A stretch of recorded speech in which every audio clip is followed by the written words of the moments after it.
बारे में, जहां से लगातार परीक्षाओं में प्रश्न पूछे जाते हैं। टॉपिक का नाम है भारतीय राष्ट्रीय कांग्रेस के प्रमुख सम्मेलन। भारतीय राष्ट्रीय कांग्रेस के प्रमुख सम्मेलनों से संबंधित प्रश्न लगातार हमारी परीक्षाओं में पूछे गए हैं, लगातार हमारी परीक्षाओं में पूछे जाते रहे हैं। तो इन्हीं को ध्यान में रखते हुए आज की जो हमारी चर्चा है वो केंद्रित है। तो चलिए अपनी चर्चा को प्रारंभ करते हैं और एक एक करके हम प्रश्नों को देखते हैं कि किस प्रकार से प्रश्न परीक्षा में पूछे गए हैं और किस प्रकार से टॉपिक, आपका एक एक करके टॉपिक क्या है, किस तरह से प्रश्न पूछे जाने हैं, उन सब की हम समग्रता से चर्चा करेंगे। प्रश्न क्या है वो आप इस टॉपिक से संबंधित प्रश्न विगत वर्षों के प्रश्न पत्रों को देखकर आप आकलन करेंगे। लेकिन आकलन कब करेंगे? पहले आप इस पूरी वीडियो को देखेंगे, इसके बाद आकलन करेंगे। आपकी परीक्षा के पूर्व तक इसी प्रकार से कम जो आपके महत्वपूर्ण टॉपिक हैं, कम से कम आपके 50 से 60 महत्वपूर्ण टॉपिक विभिन्न विषयों के आपको उपलब्ध कराए जाएंगे। बाकी आपका लाइव सेशन जो है वो आपका अनवरत चलता रहेगा, उसमें किसी भी प्रकार की बाधा नहीं आएगी। तो चलिए एक एक करके हम यहाँ पे टॉपिक देखते हैं। सबसे पहले बात आती है भारतीय राष्ट्रीय कांग्रेस की। और भारतीय राष्ट्रीय कांग्रेस की स्थापना कब हुई थी? आपको पता है 1885 में इसकी स्थापना हुई थी। लेकिन हम यहाँ पे क्या देखने वाले हैं? भारतीय राष्ट्रीय कांग्रेस के प्रमुख सम्मेलनों के बारे में देखने वाले हैं और यहाँ से किस तरह के प्रश्न पूछे जाते हैं, किस तरह से प्रश्न पूछे गए हैं, उनकी हम चर्चा यहाँ पे करेंगे। सबसे पहला जो अधिवेशन हुआ था ये हुआ था 1885 में। 1885 का जो कांग्रेस का अधिवेशन हुआ था भारतीय राष्ट्रीय कांग्रेस का, ये बम्बई में हुआ था। इसका आयोजन कहाँ पे किया गया था? बम्बई में किया गया था। तो प्रश्न क्या बनता है यहाँ से कि भारतीय राष्ट्रीय कांग्रेस का पहला सम्मेलन कहाँ पर आयोजित किया गया था? तो पहला सम्मेलन आयोजित किया गया था बम्बई में।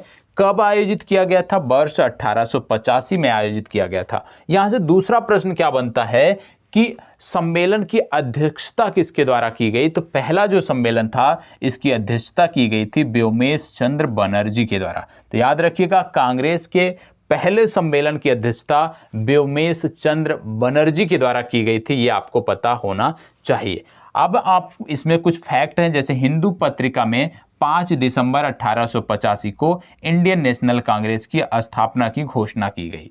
अब इसमें क्या क्या चीजें की गई उसके बारे में बताया जा रहा है कि वर्ष 1985 का जो प्रथम सम्मेलन था, भारतीय राष्ट्रीय कांग्रेस का जो प्रथम सम्मेलन था जिसकी अध्यक्षता व्योमेश चंद्र बनर्जी ने किया था, उसमें क्या क्या मुद्दे रखे गए थे, उन मुद्दों के बारे में बात हो रही है। इसके बाद बताया गया कि इस अधिवेशन में नमक कर, सॉल्ट टैक्स पर जो है आवाज उठाई गई। इसके बाद इसमें क्या बताया गया कि सुरेंद्र नाथ बनर्जी, याद रखिएगा सुरेंद्र नाथ बनर्जी थे जो कि प्रथम अधिवेशन में सम्मिलित नहीं हुए थे। मतलब सुरेंद्र नाथ बनर्जी जो थे ये प्रथम अधिवेशन में सम्मिलित नहीं हुए थे, ये भी आपको पता होना चाहिए।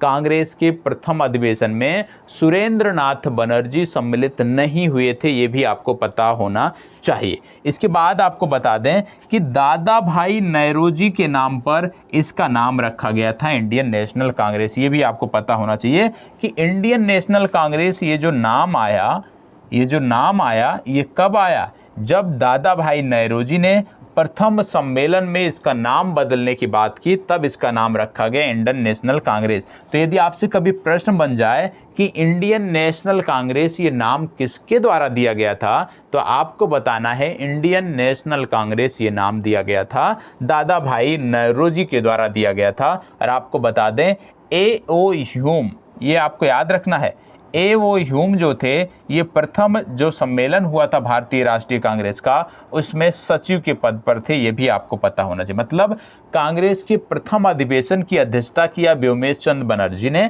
लेकिन सचिव के रूप में इसमें भाग लिया A.O. ह्यूम ने। ठीक है, ये आपको पता होना चाहिए।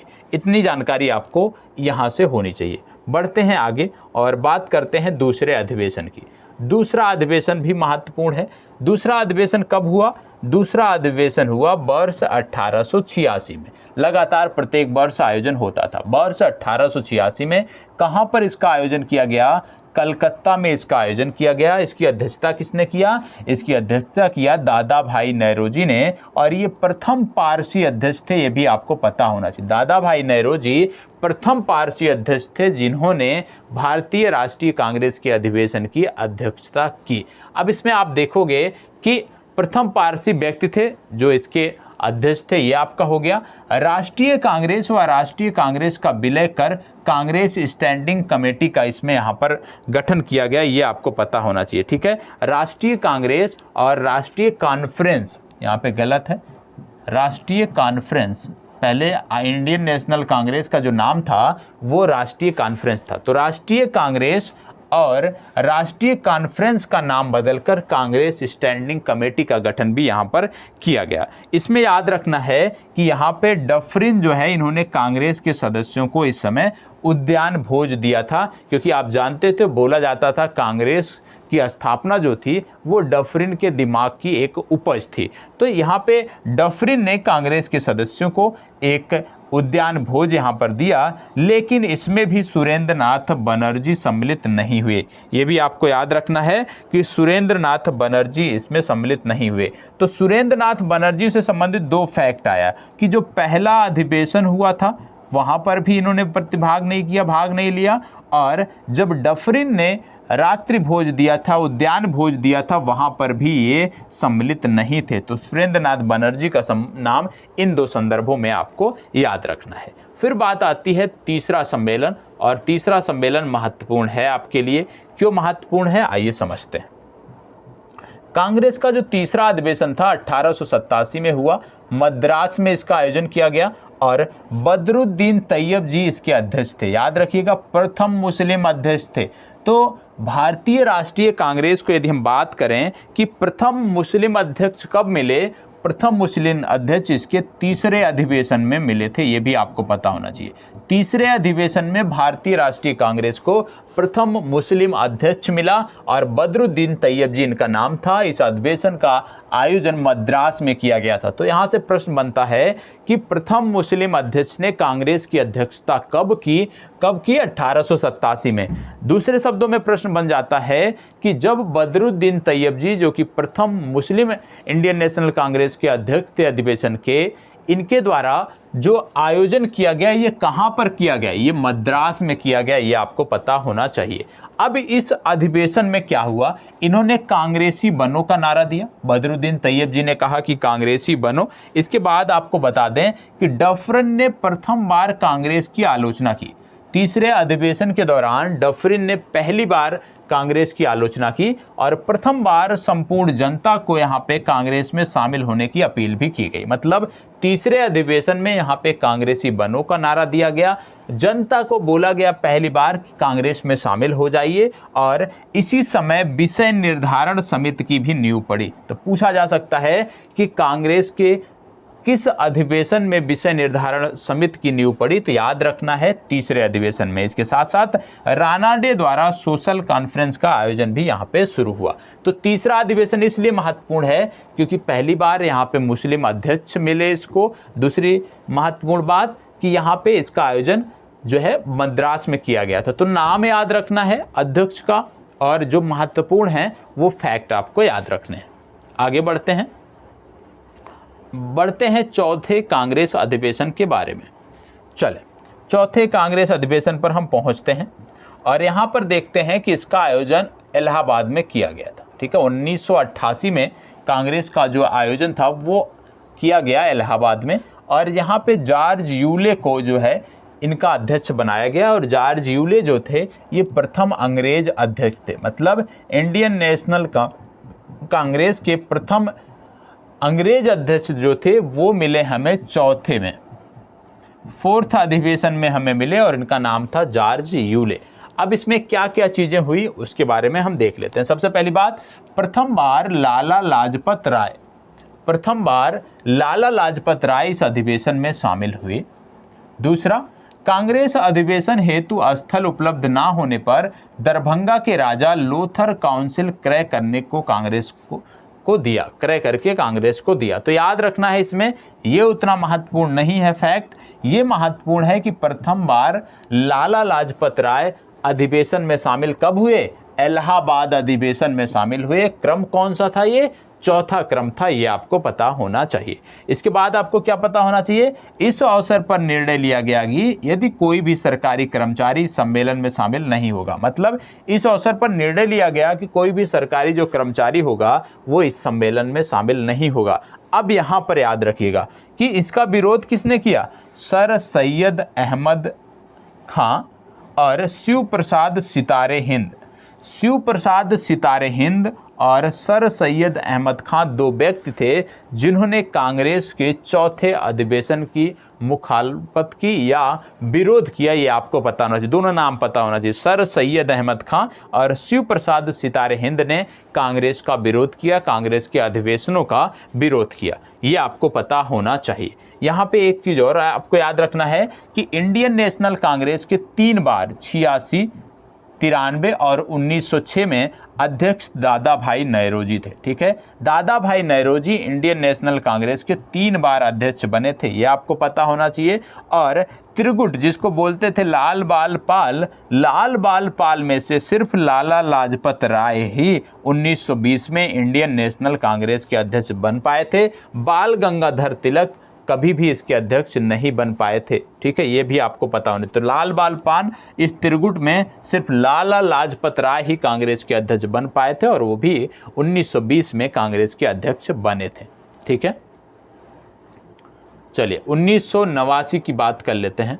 1989 का जो अधिवेशन था ये आयोजित किया गया बम्बई में और विलियम बेडन ने इसकी अध्यक्षता की। और याद रखिएगा इस अधिवेशन में पहली बार महिलाओं ने भी भाग लिया। मतलब 1989 का जो अधिवेशन है ये महत्वपूर्ण क्यों हो जाता है, क्योंकि यहाँ पर पहली बार महिलाओं ने भाग लिया। तो पूछा जा सकता है कि कांग्रेस के किस अधिवेशन में पहली बार महिलाओं ने भाग लिया।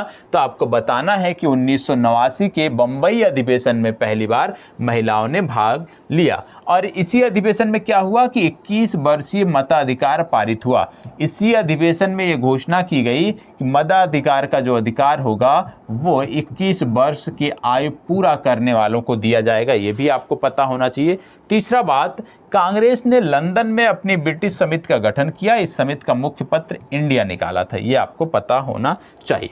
फिर बात आती है 1890। 1890 की यदि हम बात करें तो कलकत्ता अधिवेशन आपको याद रखना है।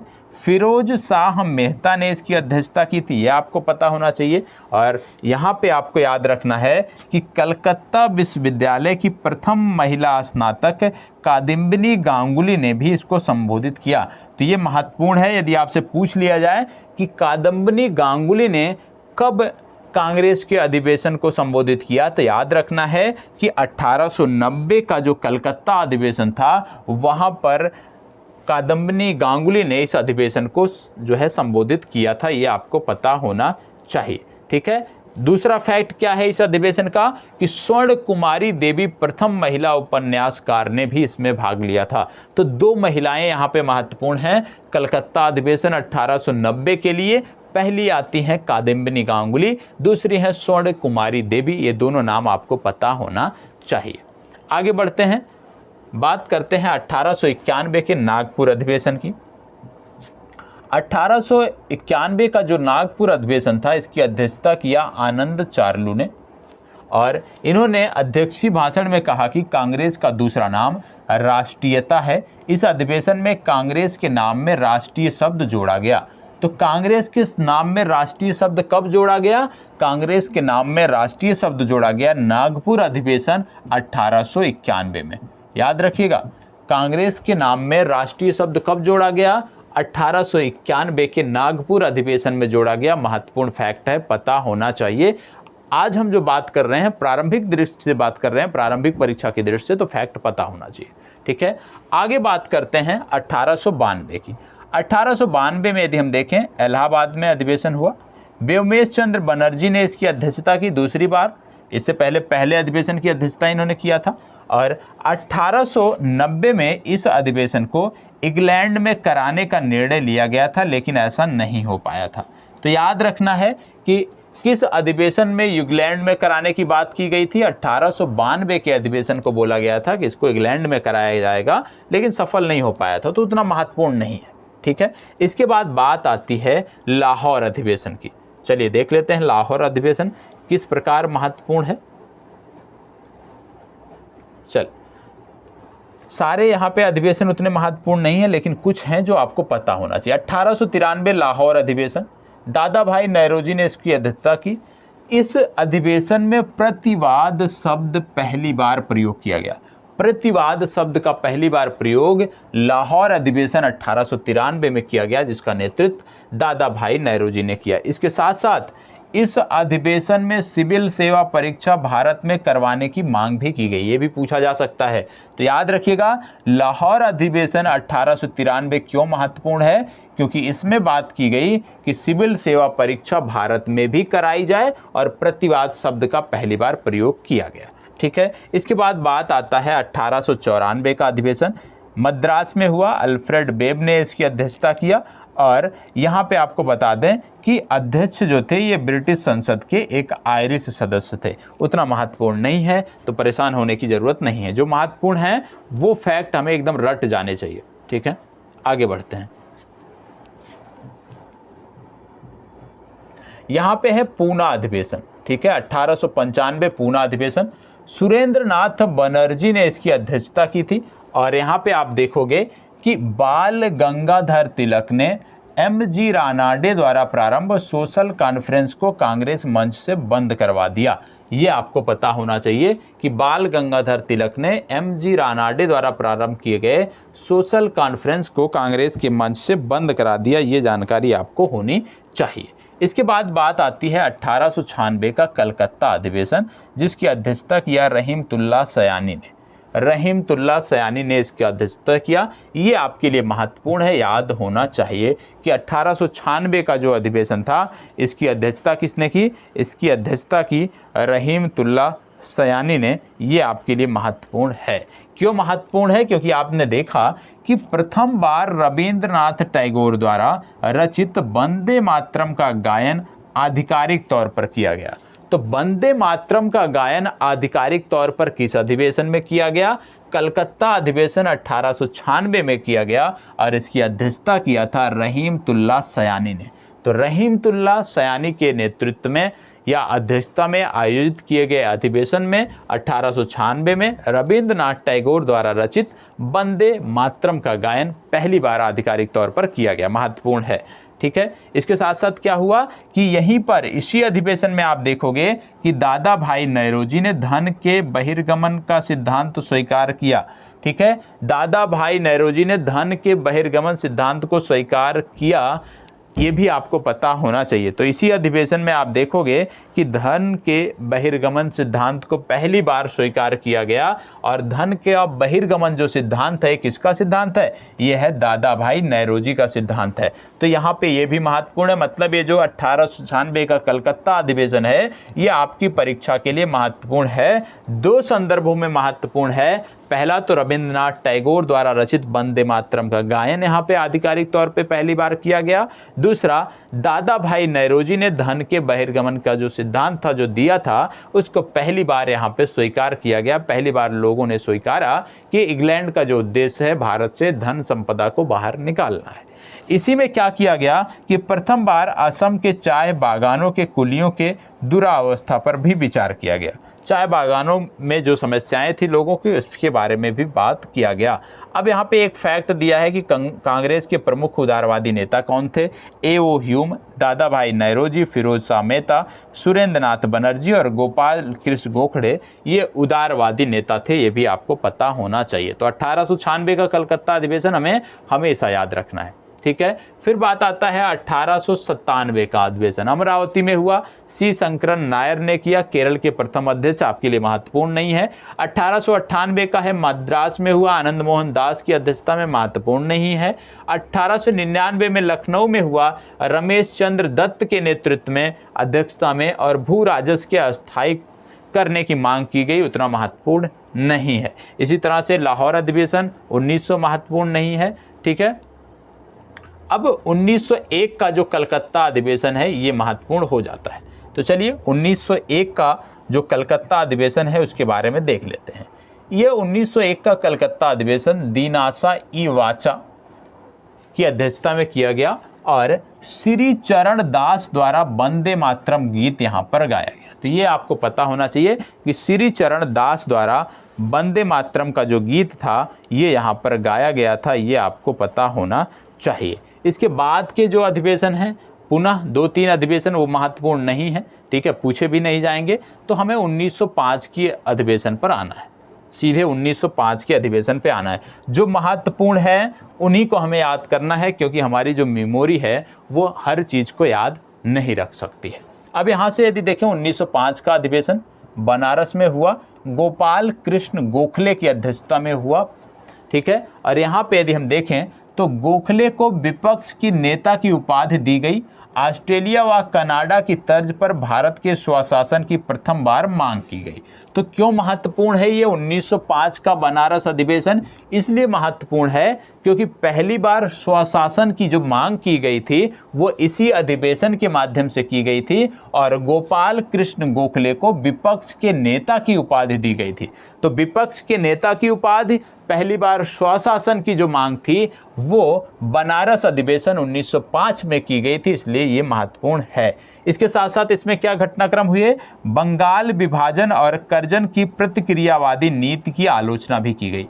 बंगाल विभाजन की आलोचना की गई, प्रतिक्रियावादी जो नीति थी कर्जन की उसकी आलोचना की गई, और वंदे मातरम गीत को सरला देवी चौधरानी ने स्वर दिया। ये भी आपको पता होना चाहिए कि यहाँ पे वंदे मातरम गीत गाया गया, जिसको गाया सरला देवी चौधरानी ने, ये भी महत्वपूर्ण है, पता होना चाहिए। तो 1905 का जो बनारस अधिवेशन है वो महत्वपूर्ण है। क्यों? क्योंकि वंदे मातरम गीत यहाँ पे सरला देवी चौधरानी ने गाया। इसके साथ साथ बंगाल विभाजन की आलोचना की गई और पहली बार स्वशासन की जो मांग की गई वो इसी अधिवेशन के माध्यम से की गई थी और इसकी अध्यक्षता किया गोपाल कृष्ण गोखले ने, और गोपाल कृष्ण गोखले को यहाँ पे विपक्ष के नेता की उपाधि दी गई। साथ ही साथ यहाँ पे आप देखोगे कि लाला लाजपत राय ने प्रथम बार कांग्रेस मंच से सत्याग्रह को अपनाने का भी सुझाव दिया। इसी 1905 के बनारस अधिवेशन में लाला लाजपत राय ने प्रथम बार कांग्रेस मंच से सत्याग्रह को अपनाने का सुझाव दिया। ये भी आपको पता होना चाहिए, ठीक है। अब 1996 का जो अधिवेशन है ये भी महत्वपूर्ण हो जाता है। कैसे महत्वपूर्ण हो जाता है आइए समझते हैं। 1906 का जो अधिवेशन था कलकत्ता में हुआ, दादा भाई नौरोजी की अध्यक्षता में हुआ, और देखोगे यहाँ पे कि प्रथम बार स्वराज शब्द का प्रयोग दादा भाई नौरोजी द्वारा किया गया। तो दादा भाई नौरोजी द्वारा जो स्वराज शब्द गढ़ा गया, स्वराज शब्द का प्रयोग किया गया, वो पहली बार 1906 के कलकत्ता अधिवेशन में किया गया और यहाँ पे राष्ट्रीय शिक्षा संबंधी प्रस्ताव भी स्वीकार किए गए। स्वदेशी और बहिष्कार आंदोलन चलाया गया, ठीक है। स्वदेशी और बहिष्कार आंदोलन चलाया गया। तो 1906 का जो ये कांग्रेस का अधिवेशन था ये इसलिए भी महत्वपूर्ण हो जाता है क्योंकि यहीं से स्वदेशी आंदोलन चलाया गया, स्वदेशी आंदोलन पर विचार किया गया। तो इसलिए 1906 का अधिवेशन याद रखना है, 1905 का भी महत्वपूर्ण है, उसको भी याद रखना है, ठीक है। फिर बात आती है कि 1907 का अधिवेशन, 1907 का भी अधिवेशन महत्वपूर्ण है, सूरत में हुआ, गुजरात में। डॉक्टर रास बिहारी बोस ने इसकी अध्यक्षता किया, रास बिहारी बोस, ठीक है। अब इसमें देखोगे आप तो कांग्रेस का गरम दल एवं नरम दल में विभाजन, इसे सूरत विभाजन भी कहते हैं। मतलब कांग्रेस का नरम दल और गरम दल में विभाजन कब हुआ? सूरत अधिवेशन में हुआ, 1907 में हुआ, ये आपको पता होना चाहिए। दूसरा, जिन्ना जो है इसमें शामिल हुए, नौरोजी के व्यक्तिगत सचिव के रूप में यहाँ पे जिन्ना शामिल हुए, यह आपको पता होना चाहिए। यह अधिवेशन बीच में ही समाप्त हो गया था, इसमें कोई निर्णय नहीं हो सका था। तो ये भी पूछा जा सकता है कि कौन सा अधिवेशन ऐसा था जो बीच में ही समाप्त हो गया था, जिसमें कोई निर्णय नहीं लिया जा सका था। तो ये भी आपके लिए महत्वपूर्ण है, पता होना चाहिए। लेकिन सबसे महत्वपूर्ण है कि यहाँ से गरम दल और नरम दल में विभाजन हो गया था कांग्रेस का 1907 के अधिवेशन में, ये आपको याद रखना है, ठीक है। अब 1908 का जो मद्रास अधिवेशन है, यहाँ भी डॉक्टर रास बिहारी घोष द्वारा इसकी अध्यक्षता की गई और आप देखोगे कि यहाँ पे कांग्रेस के नए संविधान का निर्माण किया गया, ठीक है। गरम दल और नरम दल में विभाजित होने के बाद कांग्रेस के नए संविधान का भी यहाँ पे निर्माण किया गया, ये आपको पता होना चाहिए। बढ़ते हैं आगे, चलें अब बात करते हैं 1909 के अधिवेशन की। 1909 का जो अधिवेशन था वो भी आपके लिए महत्वपूर्ण है। 1909 का जो अधिवेशन था लाहौर में हुआ, मदन मोहन मालवीय ने इसकी अध्यक्षता की और यहाँ पे ब्रिटिश सरकार द्वारा बनाई गई पृथक निर्वाचन पद्धति का विरोध किया गया, ये आपको पता होना चाहिए। तो पृथक निर्वाचन पद्धति का विरोध किस अधिवेशन में किया गया? 1909 के लाहौर अधिवेशन में किया गया, ये आपको पता होना चाहिए। इसके बाद अगला इलाहाबाद में हुआ, सर विलियम बेडन के नेतृत्व में, महत्वपूर्ण नहीं है। लेकिन 1911 का जो कलकत्ता का अधिवेशन है ये महत्वपूर्ण है। इसकी अध्यक्षता किया पंडित बिशन नारायण दर ने। पंडित बिशन नारायण दर, ये नाम आपको महत्वपूर्ण है, ये नाम आपको पता होना चाहिए। पंडित बिशन नारायण दर ने किया। अब इसमें क्या हुआ कि रविंद्रनाथ टैगोर द्वारा रचित राष्ट्रगान जन गण मन कांग्रेस मंच से प्रथम बार गाया गया। तो जन गण मन प्रथम बार कब गाया गया? जन गण मन प्रथम बार 1911 के कांग्रेस अधिवेशन में गाया गया, जो कि कलकत्ता में हुआ, और इसकी अध्यक्षता पंडित बिशन नारायण दर ने किया। तो याद रखिएगा, रविंद्रनाथ टैगोर द्वारा रचित राष्ट्रगान जन गण मन पहली बार कांग्रेस मंच से 1911 में कलकत्ता अधिवेशन में गाया गया। ठीक है, चलिए आगे बढ़ते हैं। इसको एक एक फैक्ट नोट कर लीजिएगा। ठीक है, चलिए अब इसमें है बांकीपुर अधिवेशन पटना, उतना महत्वपूर्ण नहीं है, नहीं याद रखना है हमें। ठीक है, फिर बात आती है कराची अधिवेशन। कराची अधिवेशन 1913 की बात करेंगे, पाकिस्तान में हुआ। नवाब सैयद मोहम्मद बहादुर ने इसकी अध्यक्षता की। इस अधिवेशन में कांग्रेस ने एक दल इंग्लैंड भेजने का निर्णय लिया, जिसमें मोहम्मद अली जिन्ना, भूपेंद्र नाथ बसु तथा लाला लाजपत राय थे। तो ये जो 3 लोग थे जिनको इंग्लैंड भेजने का निर्णय लिया गया, ये कराची अधिवेशन में लिया गया, इसलिए कराची अधिवेशन आपके लिए महत्वपूर्ण है। इसके बाद 1914 में हुआ मद्रास में अधिवेशन, जिसकी अध्यक्षता किया भूपेंद्र नाथ बसु ने, और यह आपके लिए महत्वपूर्ण है। क्यों? क्योंकि इस अधिवेशन में विश्व युद्ध के पक्ष में कांग्रेस प्रस्ताव पारित किया गया। कांग्रेस ने विश्व युद्ध के पक्ष में प्रस्ताव पारित किया, मतलब जो सैनिकों के भेजने की बात हो रही थी, भारत के भाग लेने की, सहयोग की बात हो रही थी, तो उसके पक्ष में इन्होंने प्रस्ताव पारित किया, इसलिए ये महत्वपूर्ण है। इस अधिवेशन में स्वराज की मांग भी की गई, ये भी महत्वपूर्ण है। और यह प्रथम अवसर था, इसमें आप देखोगे 1914 का जो ये मद्रास अधिवेशन था, ये प्रथम अवसर था जब कांग्रेस में किसी प्रांत के गवर्नर लॉर्ड पेटलैंड उपस्थित थे। मतलब पहली बार किसी प्रांत के गवर्नर कांग्रेस के अधिवेशन में उपस्थित थे। तो मद्रास अधिवेशन था 1914 का, जिसको भूपेंद्र नाथ बसु ने अध्यक्षता किया, और इसमें प्रथम विश्व युद्ध के पक्ष में प्रस्ताव दिया गया, स्वराज की मांग की गई। ठीक है, आगे बढ़ते हैं। ये अधिवेशन दोनों आपके लिए महत्वपूर्ण हैं, 15 और 16 दोनों महत्वपूर्ण हैं। 15 कैसे महत्वपूर्ण है? 15 अधिवेशन बम्बई में हुआ, एसपी सिन्हा इसके अध्यक्ष थे। यहाँ पे क्या किया गया? बम्बई के गवर्नर जेम्स मेस्टन ने भाषण दिया। यह निर्णय लिया गया कि गरम पंथियों को मिलाया जाए, मतलब गरम दल और नरम दल को पुनः मिलाने के लिए जो आप कह सकते हो पृष्ठभूमि बनाई गई, वो बनाया गया बम्बई अधिवेशन 1915 में। और इसी की परिणति आप कह सकते हैं, इसी का परिणाम रहा कि 1916 के लखनऊ अधिवेशन में, जिसकी अध्यक्षता अंबिका चरण मजूमदार ने किया, यहाँ पर कांग्रेस के नरम दल एवं गरम दल में समझौता हुआ, और मुस्लिम और कांग्रेस में समझौता हुआ, जिसे लखनऊ पैक्ट कहते हैं। ठीक है, तो जो महत्वपूर्ण अधिवेशन है 1916 है। क्यों महत्वपूर्ण है? क्योंकि सबसे पहली बार अंबिका चरण मजूमदार के नेतृत्व में किए जा रहे इस अधिवेशन में कांग्रेस के नरम दल एवं गरम दल में समझौता हुआ। दूसरा, कांग्रेस और मुस्लिम लीग में समझौता हुआ, जिसे लखनऊ पैक्ट भी कहते हैं, इसलिए लखनऊ अधिवेशन बहुत ही महत्वपूर्ण हो जाता है। तो 1916 का लखनऊ अधिवेशन आपको हमेशा याद रखना है। ठीक है, इसमें और क्या हुआ? इसमें मुस्लिम लीग के लिए पृथक निर्वाचन स्वीकार कर लिया गया। मदन मोहन मालवीय ने जो है पृथक निर्वाचन का जो था उसका विरोध किया। बाल गंगाधर तिलक ने इसी अधिवेशन में स्वराज मेरा जन्मसिद्ध अधिकार है और मैं इसे लेकर रहूंगा नारा दिया। तो यह भी महत्वपूर्ण है कि किस अधिवेशन में बाल गंगाधर तिलक ने यह नारा दिया? लखनऊ अधिवेशन में दिया। तो सबसे महत्वपूर्ण अधिवेशन निकलकर लखनऊ अधिवेशन 1900 के बाद निकलकर आ रहा है। तो लखनऊ अधिवेशन आपके लिए महत्वपूर्ण है कई संदर्भों में कि पृथक निर्वाचन स्वीकार किया गया, नरम गरम दल एक में मिल गए, मुस्लिम लीग कांग्रेस के बीच समझौता हुआ और बाल गंगाधर तिलक ने इसमें नारा दिया, स्वराज मेरा जन्मसिद्ध अधिकार है, मैं इसे लेकर रहूंगा। फिर बात आती है कलकत्ता अधिवेशन। कलकत्ता अधिवेशन की बात आती है 1917 की। अब 1917 में जो कलकत्ता अधिवेशन था एनी बेसेंट के नेतृत्व में हुआ था, ये आपको पता होना चाहिए। और ये प्रथम विदेशी महिला अध्यक्ष थी, ये भी आपको पता होना चाहिए। प्रथम, यहाँ पे ये जो शब्द लिखा है ये भी ध्यान दीजिएगा, प्रथम विदेशी महिला अध्यक्ष थी एनी बेसेंट 1917 में, जिन्होंने कलकत्ता अधिवेशन की अध्यक्षता किया, ये आपको पता होना चाहिए। और यहाँ पर सर्वप्रथम तिरंगे झंडे को कांग्रेस ने अपनाया। तो यदि आपसे पूछा जाए सर्वप्रथम तिरंगे झंडे को कांग्रेस ने कब अपनाया, तो 1917 के कलकत्ता अधिवेशन में कांग्रेस के झंडे को अपनाया। और कलकत्ता अधिवेशन 1917 में प्रथम विदेशी महिला अध्यक्ष भी कांग्रेस को मिले।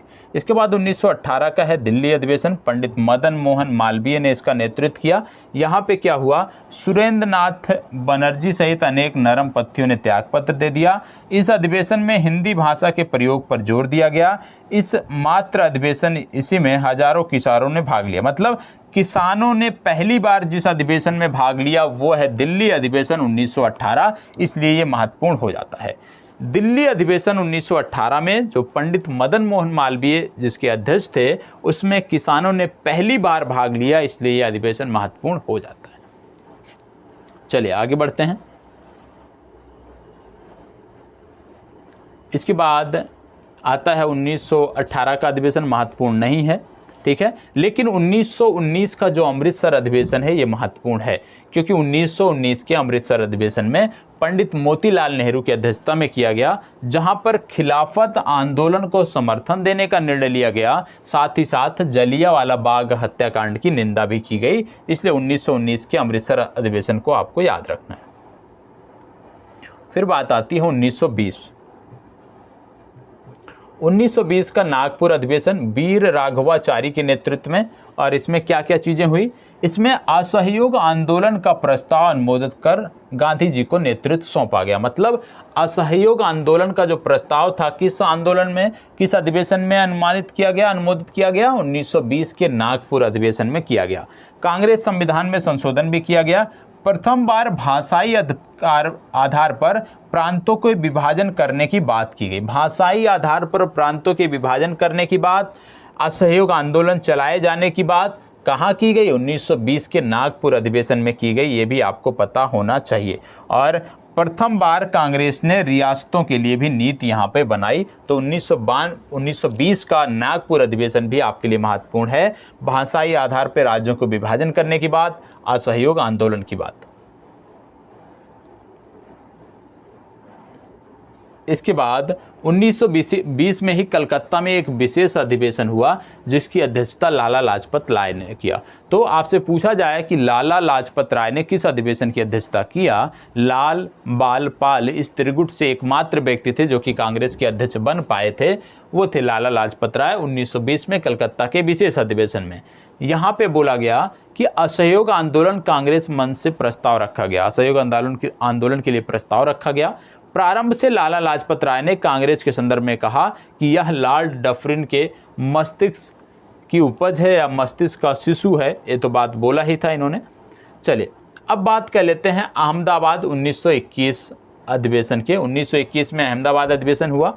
हकीम अजमल खां जो कि प्रथम कार्यकारी अध्यक्ष थे, ये यहाँ पे इसकी अध्यक्षता की। और यहाँ पे क्या चीज़ें हुई, सबसे पहली बात तो सांप्रदायिक एकता को मजबूत बनाने के लिए बात किया गया, अस्पृश्यता को समाप्त करने की बात की गई। हकीम अजमल खां ने प्रथम कार्यकारी अध्यक्ष के तौर पर इस अधिवेशन की अध्यक्षता की। और साथ ही साथ पता होना चाहिए चित्तरंजन दास को जेल में बंद होने के कारण हकीम अजमल खां को अध्यक्ष बनाया गया था। तो आपको पता होना चाहिए कि चित्तरंजन दास को जेल में डाला गया था, जिसके चलते अहमदाबाद अधिवेशन के लिए हकीम अजमल खां को बनाया गया था अध्यक्ष। चलिए अब बात आती है गया अधिवेशन की। गया अधिवेशन बिहार की बात आती है। गया अधिवेशन, जब बिहार की बात करते हैं तो आपको यहाँ पे कुछ चीज़ें और पता होना चाहिए। क्या पता होना चाहिए, आइए देख लेते हैं। गया अधिवेशन की बात हो रही है और गया अधिवेशन बिहार मतलब चित्तरंजन दास के नेतृत्व में अधिवेशन हुआ। यहाँ पे स्वराज पार्टी की स्थापना की गई। इस अधिवेशन में कांग्रेस ने एकट all India trade union Congress के बनाने का स्वागत किया। मतलब स्वराज पार्टी की स्थापना, याद रखिएगा, स्वराज पार्टी की स्थापना गया अधिवेशन के दौरान की गई थी, जिसकी अध्यक्षता किया था चित्तरंजन दास ने। बात आती है 1930 काकीनाडा अधिवेशन की। मोहम्मद अली जौहर के नेतृत्व में इसकी अध्यक्षता की गई थी और यहाँ पे स्वराज दल को परिषद के चुनाव में भाग लेने की अनुमति दी गई। जो स्वराज दल 1922 में बनाया गया था, उसको चुनाव में भाग लेने की अनुमति दी गई और अखिल भारतीय स्वयं सेवक संगठन का भी निर्माण यहाँ पर किया गया। ये भी आपको पता होना चाहिए। आगे बात करते हैं। 1923 में ही दिल्ली में एक विशेष अधिवेशन बुलाया गया।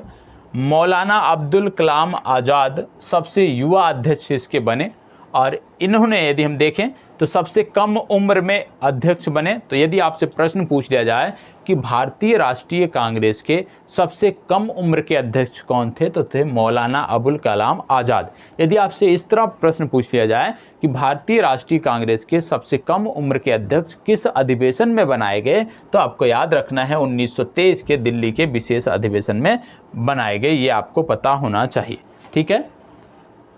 इसके बाद बात आता है बेलगांव कर्नाटक। महात्मा गांधी इसके अध्यक्ष थे। तो ये तो और महत्वपूर्ण हो जाता है कि भाई महात्मा गांधी ने अध्यक्षता किस अधिवेशन में की, बेलगांव कर्नाटक अधिवेशन की अध्यक्षता महात्मा गांधी ने किया। एकमात्र अधिवेशन है जिसमें महात्मा गांधी अध्यक्ष बने। यहाँ पे अस्पृश्यता को समाप्त करने के लिए यहाँ पे वायकोम सत्याग्रह, जानते हैं महात्मा गांधी का महत्वपूर्ण सत्याग्रह था, लगातार इन्होंने इसके लिए बात की थी। तो वायकोम सत्याग्रह इन्होंने प्रारंभ किया। ये आपको पता होना चाहिए, ठीक है। चले, वायकोम सत्याग्रह यहाँ से शुरुआत हुआ था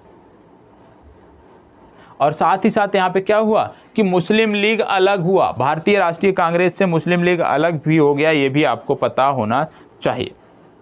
इसके बाद बात आता है कानपुर अधिवेशन। कानपुर अधिवेशन महत्वपूर्ण है। क्यों?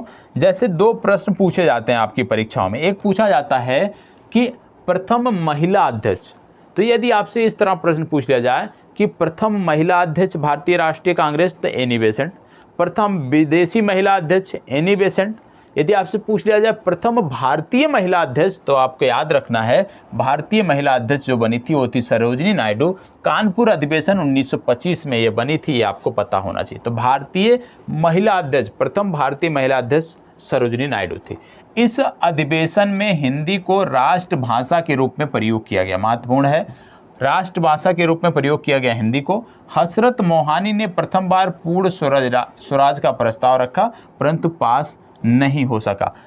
यहाँ पे विजयी विश्व तिरंगा प्यारा, ये ध्वज वंदना की गई। तो याद रखिएगा, विजयी विश्व तिरंगा प्यारा, ये ध्वज वंदना जो है ये 1925 के कानपुर अधिवेशन में की गई थी, जिसकी अध्यक्षता किया था सरोजिनी नायडू ने। तो इसके कारण यह आपका महत्वपूर्ण हो जाता है, विजयी विश्व तिरंगा प्यारा। साथ ही साथ हिंदी राष्ट्रभाषा के रूप में यहाँ पे प्रयोग की गई, इसलिए ये महत्वपूर्ण है। इसके बाद 1926 का गुवाहाटी आपका सम्मेलन हुआ श्रीनिवास अयंगर के नेतृत्व में। उतना महत्वपूर्ण नहीं है, इसलिए इसको आप याद रख सकते हो कि गुवाहाटी सम्मेलन में क्या बोला गया, कांग्रेस नेताओं को खादी अनिवार्य कर दिया गया। खादी पहनना इनके लिए अनिवार्य हो गया, इसलिए आपको इसको याद रख सकते हो गुवाहाटी सम्मेलन को।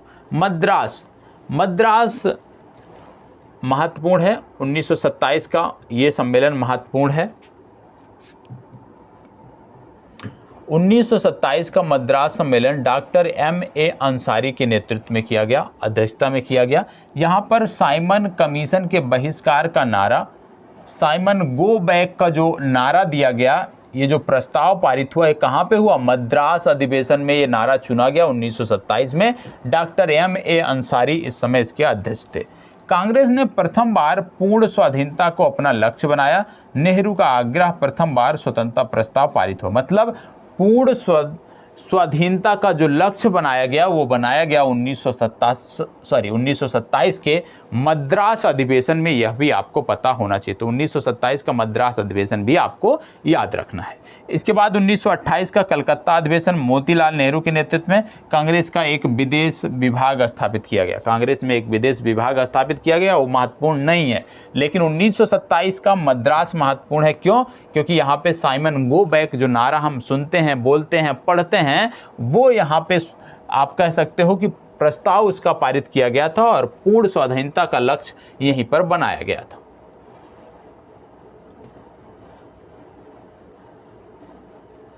चलिए, इसके बाद आता है 1929 का लाहौर अधिवेशन। 1929 का लाहौर अधिवेशन पंडित जवाहरलाल नेहरू ने इसका नेतृत्व किया, अध्यक्षता की। पूर्ण स्वराज का प्रस्ताव यहाँ पे पारित हुआ। 26 जनवरी को स्वतंत्रता दिवस मनाने का निर्णय रावी नदी के तट पर किया गया।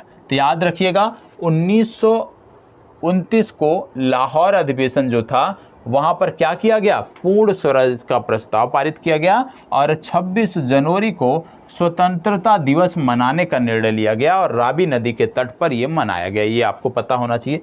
सविनय अवज्ञा आंदोलन 12 मार्च 1930 प्रारंभ करने की अनुमति दी गई। तो सविनय अवज्ञा आंदोलन प्रारंभ करने की अनुमति कहाँ पे दी गई थी? लाहौर अधिवेशन 1929 में दी गई थी। ये आपको पता होना चाहिए। साथ ही साथ 26 जनवरी को स्वतंत्रता दिवस मनाने का जो निर्णय लिया गया रावी नदी के तट पर, वो भी 1929 के लाहौर अधिवेशन में लिया गया था। यह भी आपको पता होना चाहिए। ठीक है, चलिए आगे बढ़ते हैं। इसके बाद 1931 की बात आती है, कराची अधिवेशन की, वल्लभ भाई पटेल के नेतृत्व में किया गया। यहाँ पे कांग्रेस ने घोषणा पत्र में मूल अधिकारों, फंडामेंटल राइट की मांग की। इसका प्रारूप जवाहरलाल नेहरू ने बनाया। गांधी इरविन समझौते को स्वीकृति हुआ, इसे दिल्ली समझौता भी कहा जाता है। तो दिल्ली समझौता जो हुआ वो कराची अधिवेशन के दौरान हुआ। वल्लभ भाई पटेल ने इसकी अध्यक्षता किया था। यह आपको पता होना चाहिए। इसके बाद आता है 1932 का दिल्ली अधिवेशन, जिसकी अध्यक्षता किया अमृत रणछोड़ दास सेठ ने, और यहाँ पे मदन मोहन मालवीय को अध्यक्ष बनाया गया था, परंतु जेल में होने के कारण वो अपना कार्य निर्वहन नहीं कर सके। चलिए 1933 की बात कर लेते हैं। 1933 का अधिवेशन, 1933 का जो अधिवेशन है कलकत्ता में किया गया। नलिनी सेन गुप्ता भारतीय मूल की पहली विदेशी महिला अध्यक्ष, याद रखिएगा, भारतीय मूल की पहली विदेशी महिला अध्यक्ष जो भारतीय इंडियन नेशनल कांग्रेस की बनी, उनका नाम है नलिनी सेन गुप्ता और ये 1933 के अधिवेशन में अध्यक्ष बनी। यहाँ पे याद रखना है, यूरोपीय लेकिन भारतीय मूल की विदेशी महिला अध्यक्ष। हरिजन सेवक संघ का गठन इसी दौरान किया गया और हरिजन पत्रिका को भी इसी दौरान प्रारंभ किया गया। तो हरिजन सेवक संघ और हरिजन पत्रिका को इसी दौरान प्रारंभ किया गया जब अध्यक्ष थी नलिनी सेन गुप्ता, और ये कलकत्ता के अधिवेशन में भारतीय मूल की पहली विदेशी महिला अध्यक्ष बनी थी। इसके बाद 1934 की बात आती है, बम्बई अधिवेशन, डॉक्टर राजेंद्र प्रसाद। कांग्रेस समाजवादी पार्टी की स्थापना, निर्वाचित सदस्यों के लिए मताधिकार महत्वपूर्ण नहीं है। ठीक है, तो इसको याद रखने की जरूरत नहीं है, लेकिन 33 वाला आपको याद रखना है, कलकत्ता अधिवेशन, नलिनी सेन गुप्ता। ठीक है, लखनऊ अधिवेशन 1936 उतना महत्वपूर्ण नहीं है, छोड़िए इसको। फिर बात आता है कि फैजपुर अधिवेशन। फैजपुर अधिवेशन आपको याद रखना है।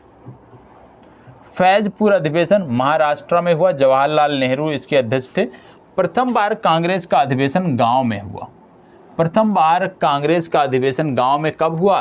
फैजपुर, महाराष्ट्र में, इसलिए महत्वपूर्ण होना चाहिए। प्रथम बार कांग्रेस का अधिवेशन गांव में हुआ। कहाँ हुआ? फैजपुर, महाराष्ट्र में। किसके नेतृत्व में? जवाहरलाल नेहरू के नेतृत्व में। ये आपको पता होना चाहिए। 1938 का हरिपुरा अधिवेशन, सुभाष चंद्र बोस पहली बार नेतृत्व किए हैं। हरिपुरा अधिवेशन सुभाष चंद्र बोस ने इसका नेतृत्व किया। ये आपको पता होना चाहिए। सीधा पूछा जाता है प्रश्न कि किस अधिवेशन की नेतृत्व या अध्यक्षता सुभाष चंद्र बोस ने किया तो हरिपुरा की किया, ये आपको पता होना चाहिए। यहाँ पे 15 सदस्यीय राष्ट्रीय योजना समिति का गठन किया गया जिसके अध्यक्ष जवाहरलाल नेहरू बनाए गए और यहाँ पे झंडा गीत हमारा स्वीकृत किया गया। तो याद रखिएगा झंडा गीत हमारा कहाँ स्वीकृत किया गया, हरिपुरा अधिवेशन जिसकी अध्यक्षता किया था सुभाष चंद्र बोस ने, यहाँ पर झंडा गीत स्वीकृत किया गया, ये आपको पता होना चाहिए। ठीक है, और इसी में आपको देखना है कि राष्ट्रीय शिक्षा तथा बुनियादी राष्ट्रीय शिक्षा हेतु अखिल भारतीय बोर्ड नियुक्त किया गया और रजवाड़ों को भी इसमें शामिल किया गया। वो महत्वपूर्ण नहीं है। झंडा गीत सुभाष चंद्र बोस ने अध्यक्षता किया पहली बार, हरिपुरा अधिवेशन गुजरात, ये आपको पता होना चाहिए। चलिए, त्रिपुरी अधिवेशन, ये भी महत्वपूर्ण है। त्रिपुरी अधिवेशन कई बार पूछा जाता है। त्रिपुरी अधिवेशन मध्य प्रदेश, सुभाष चंद्र बोस ने इसका आप कह सकते हैं अध्यक्षता किया और सुभाष चंद्र बोस ने इसका अध्यक्षता किया, ये महत्वपूर्ण है। साथ ही साथ इसमें आपको याद रखना है कि अध्यक्ष पद के लिए इस अधिवेशन में पहली बार मतदान हुआ। पहली बार कहीं पर यदि अध्यक्ष पद के लिए मतदान हुआ तो वह सुभाष चंद्र बोस जिसके अध्यक्ष थे, मतलब त्रिपुरी मध्य प्रदेश सबसे विवादित अधिवेशन था और कुछ समय बाद बोस ने त्यागपत्र दिया और डॉक्टर राजेंद्र प्रसाद अध्यक्ष बने। बोस द्वारा फॉरवर्ड ब्लॉक का गठन, देसी, ये उतना महत्वपूर्ण नहीं है, लेकिन इसमें आपको याद रखना है कि पहली बार कहीं पर अध्यक्ष के लिए मतदान हुआ तो वो हुआ त्रिपुरी अधिवेशन। मध्य प्रदेश में जो त्रिपुरी अधिवेशन हुआ, सुभाष चंद्र बोस इसके अध्यक्ष चुने गए थे, मतदान के बाद चुने गए थे। हालांकि इन्होंने बाद में इस्तीफा दे दिया था और डॉक्टर राजेंद्र प्रसाद यहाँ पे अध्यक्ष बने थे। यहाँ पे विवाद इसलिए था क्योंकि महात्मा गांधी किसी दूसरे को अध्यक्ष बनाना चाहते थे, जिसके चलते ये विवाद था। ठीक है, चलिए आगे बढ़ते हैं। रामगढ़ अधिवेशन, मौलाना अबुल कलाम आज़ाद, भारत छोड़ो आंदोलन का प्रस्ताव यहाँ पे बनाया गया और भारत छोड़ो आंदोलन के कारण कांग्रेस को गैर कानूनी घोषित कर दिया गया था। तो याद रखना, भारत छोड़ो आंदोलन का प्रस्ताव रामगढ़ आंदोलन 1940 के मौलाना अबुल कलाम आज़ाद की अध्यक्षता में बनाया गया था। 1941 से 45 तक अधिवेशन नहीं हुए और इस दौरान लगातार अबुल कलाम आज़ाद अध्यक्ष रहे। फिर बात आती है 1946 की,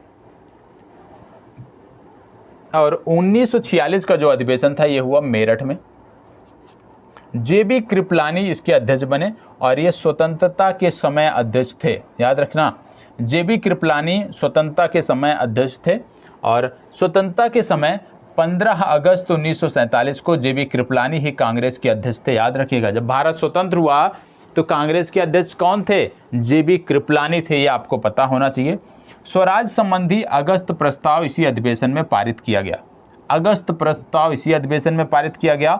आज़ाद हिंद फौज के कैप्टन मोहन सिंह एवं जनरल शहबाज खान ने इस अधिवेशन में उत्कृष्ट प्रदर्शन किया, ये आपको पता होना चाहिए।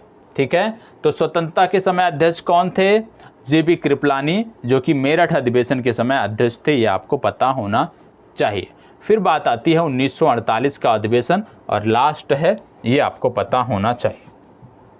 1948 का अधिवेशन था जयपुर अधिवेशन, राजस्थान में हुआ था। डॉक्टर पट्टाभी सीतारामैया इसके अध्यक्ष थे और स्वतंत्रता के बाद ये प्रथम अधिवेशन हुआ था और अधिवेशन की कार्रवाई वंदे मातरम एवं राष्ट्रगान के साथ प्रारंभ हुई थी। तो याद रखिएगा, स्वतंत्रता के बाद जो प्रथम अधिवेशन हुआ उसकी अध्यक्षता किया था डॉक्टर पट्टाभी सीतारामैया ने, ये आपको पता होना चाहिए और इसका आयोजन किया गया जयपुर में।